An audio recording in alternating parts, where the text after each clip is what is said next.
สวัสดีครับเรามาชมเบิ่งผลหาหน่อยของเราเนาะของวันที่25เนาะอันนี้25เนาะครับเนาะที่เราให้ผ่านมาเนาะ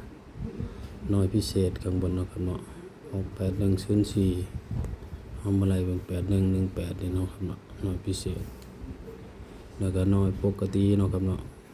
ว่า04นี่บ่มีอยู่แล้วเนาะครับเนาะมีแต่05เอามาเบิ่งหน่อยปกติเนาะครับเนาะ230กับ60เนาะครับมา60เนาะครับเนาะ30สิบ่มีมาเบิ่งหน่อยพิเศษออก99153 991นี่9119เนาะครับ1918แล้วก็06เนาะครับเนาะมาทั้ง3หน่อยเนาะครับเนาะนี่1 2 3เนาะครับนี่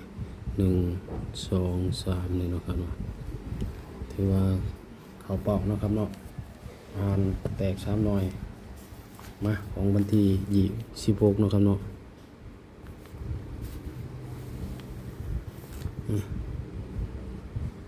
โอ้มันก็ดีออกได้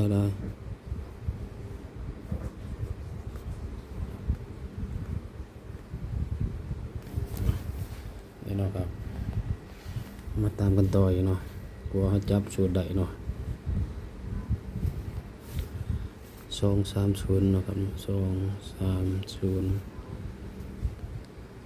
60เนาะครับ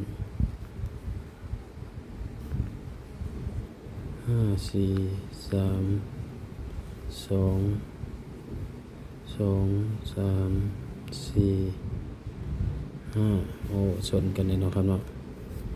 โมนี่ได้เนาะครับเนี่ยเขาเสียมานี่เนาะครับบวก3 6บวก3ได้9 0 1 2 0 1 2 3มีติด3กับ2นี่นะครับเนาะเอา2ลงมาก่อนเนาะครับ2ลดลงเป็น1เนาะครับ3 4 5 6 7นะครับเนาะเอา2ลงมาก่อนแล้วก็เพิ่มขึ้นเป็น3แล้วก็เฮาก็เอาโดด1 0 9 8 7 2 4เฮาสิมาเบิ่งมันเข้ากับตัวบิ่งตัวใดเนาะครับเนาะนี่มันสิชนกันอยู่นี่1 2 3 7เนาะ1 2 3 7เฮาจับไว้เนาะครับมันต้องเห็นมาตัวหนึ่งเนาะนี่เนาะมันต้องเห็นมาตัวหนึ่ง1 2 3 7มันตัวบิ่งมันติด2กับ3เนาะ2 3 0 9 4 5อันก็มีเลย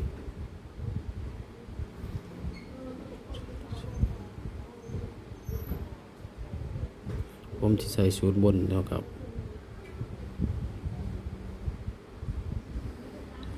ใส่สูตรนี้เนาะครับสูตรบนเพราะมันสิเข้ากับตัวบิ่งได้กว่าเนาะครับเนาะ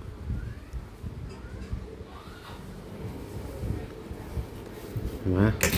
โอ้ยว่าสิมาต่อสูตรบนโอ้ย3หน่อยเดะ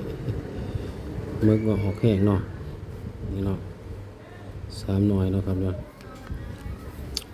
มา1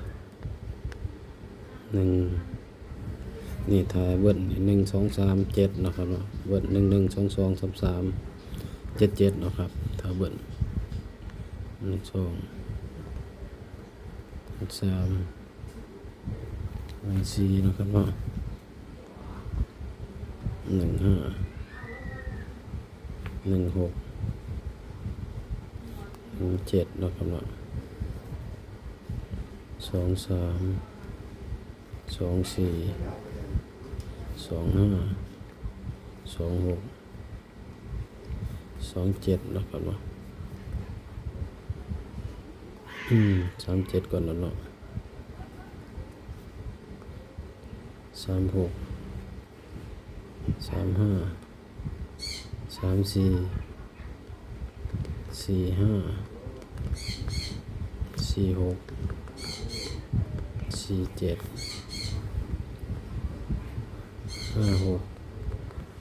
57ตบถ่าย67เนาะครับเนาะโอ้ยนะครับ67มาเลขติด7เนาะคือนี่เนาะเลขติด7ง่ายๆเนาะครับเนาะ7ทีนี้มีติด3เนาะครับเนาะติด3เนาะติด2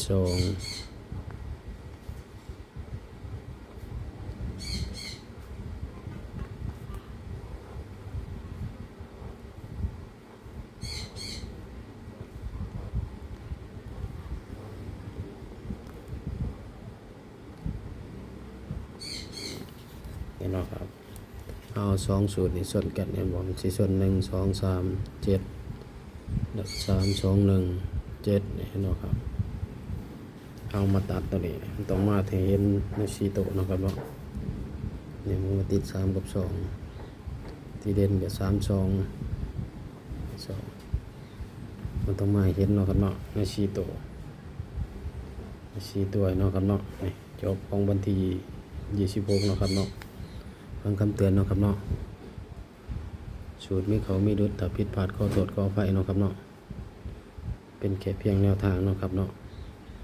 บ่ได้สนับสนุนในเล่นการพนันเนาะถ้าผิดพลาดประการใดขอโทษขออภัยพิจารณาให้ดีก่อนนำไปใส่เนาะครับเนาะคลิปนี้ก็จบไปสำนี้เนาะครับเนาะฝากเบิ่งคลิปไปจบนี่เด้อครับก็เลยรวบรวมชั่วโมงสร้างรายได้เนาะครับเนาะ